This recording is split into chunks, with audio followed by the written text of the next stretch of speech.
Hey YouTube, Jen here with a 3-year treatment update. And I just wanted to make this video with like a short summary of everything that I've tried, what I thought was helpful, what I thought wasn't so helpful. This video is not to be taken as medical advice. I am not suggesting that anybody does what I have done. I am just simply sharing my experiences. So, the very first time that I was set out to treat Lyme disease was September 30th of 2015. I was diagnosed with late-stage Lyme disease, and we had plenty of evidence that I had had it for several years prior. So my doctor was very adamant about like, get to the pharmacy, fill this prescription, and take the pill in the pharmacy before you even leave. Like, take it immediately. And I had a 14-day round of doxycycline. She referred me to an infectious disease doctor, which of course couldn't see me for several months, so I had to call about 35 doctors on my insurance list. I found the one doctor that would see me, and he gave me a IV Rocephin prescription. So within a week, I had this PICC line in my arm. I was pumping in Rocephin daily. He did tell me to stop taking the doxycycline, which is an intercellular antibiotic. So in hindsight, I probably would have continued taking that because Rocephin does have a tendency to just create a defensive mechanism in the bacteria. So Borrelia has the ability to really defend itself and become into a cyst form and develop biofilm around it, so making it very hard for this particular, antibiotic to do it on its own. So there's several doctors that recommend doing 3 different forms of antibiotic for late stage Lyme disease. And so it's like you want to take the IV or the Rocephin normally, I think, is what's typically given. And that only affects the free flowing bacteria. So once it gets into our cells, it needs another antibiotic that can go intercellularly. So that was the doxycycline, and then also a cyst buster. And eventually I was given a cyst buster, so I was on Rocephin and Tindamax for quite a long time. And I was doing this Rocephin for 8 months altogether. This is all very blurry. At that time, I was having a lot of cognitive issues. So, and yeah, lots of other symptoms coming up at that time. I was doing a lot of herbs as well. I had started up the Booner protocol at that time as well. So there was a point where I was doing like just the Rocephin and the Tindamax on certain days, and then I was doing the herbs on other days, pulsing the antibiotics. I was also, so I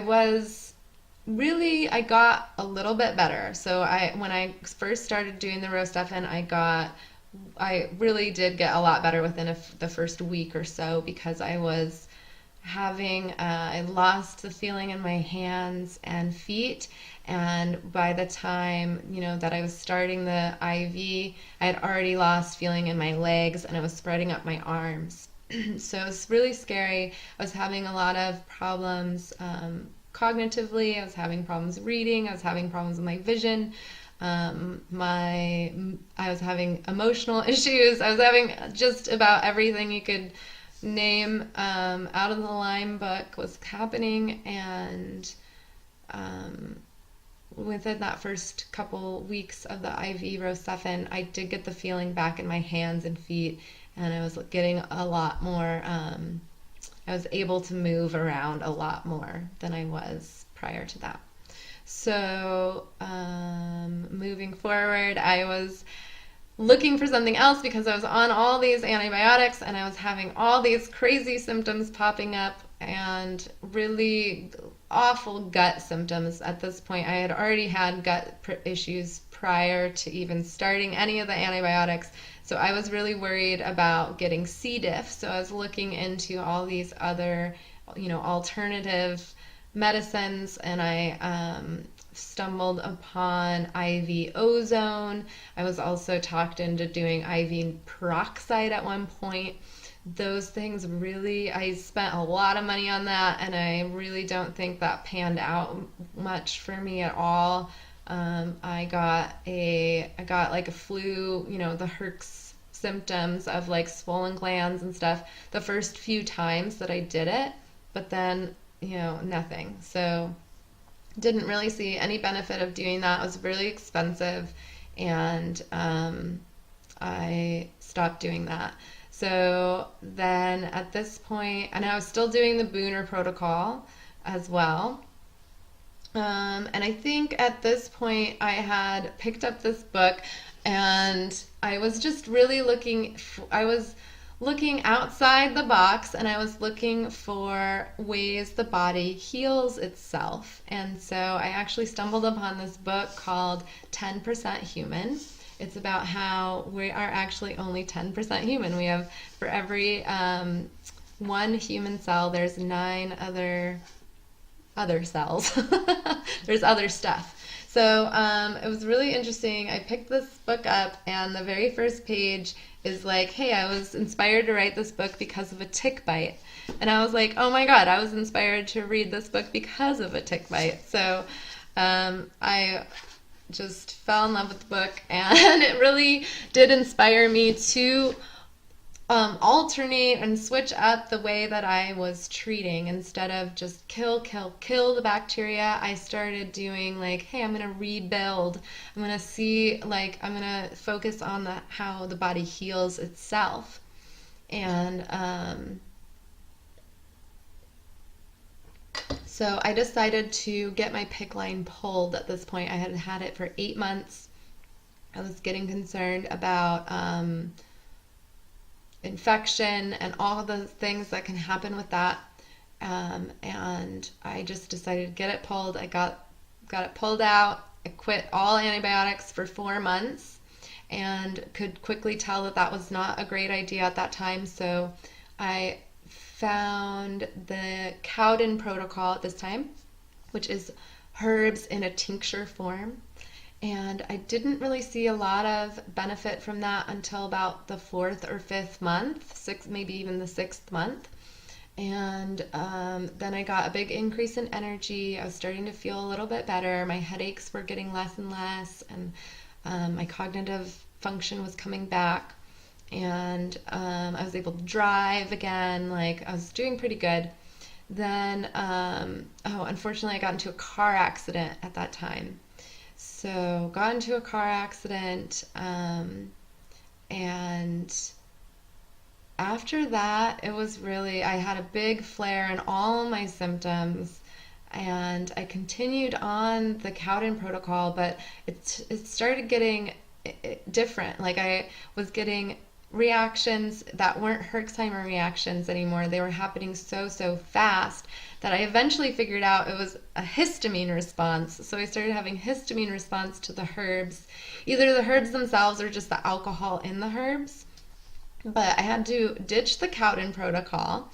And throughout this whole thing, I've been using essential oils just for, soothing purposes, but I started actually doing like some key essential oils. So I started using those, and then which I have another video on that, on my top 10 essential oils that I found helpful. So I started to do that, and then I stumbled upon the Wim Hof method. So that uses cold water therapy and breathing exercises, and I had a massive response to that. I saw great increase in energy. I saw reduction in pain immediately, and I was doing really well on the first 4 months of just doing cold water therapy, breathing exercises, essential oils, and diet. I've been doing diet this whole time as well. And I yeah, I was like amazed. It was so amazing. I was telling everyone about it. I was studying all about the breath. I was, yeah, getting really into it. I was wearing oximeter and seeing how I could get my blood oxygen to 100% within just a few minutes of these breathing exercises. And it was going great. And then had a I like hit a plateau there for a little bit, but then I just dropped off and had a big flare. All kinds of symptoms flared up. Gut issues were coming back. All kinds of stuff was coming back. And I could tell, oh, I was getting hives too from the breathing. So it was just too much. It just felt like I was just doing too much to the body.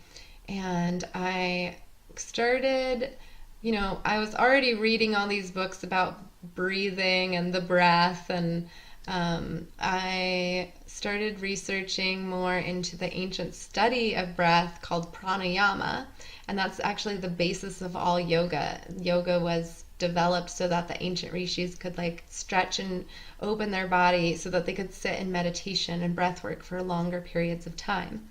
So anyway, super fascinated by it, and I ended up being able to go and get my certification in it, and now I'm teaching people it. It's helped me so much. So I've been doing just the cold water therapy, breathing, meditation, yoga, essential oils, and diet, and intermittent fasting and circadian rhythm fasting. Those two things have been really amazing as well, for all my gut stuff. Just the simple act of time restricted eating, which is that circadian rhythm fasting, and then the actual water fasting. So at least once a month I'm doing a 48-hour water fast, and it just kind of lets the body reset.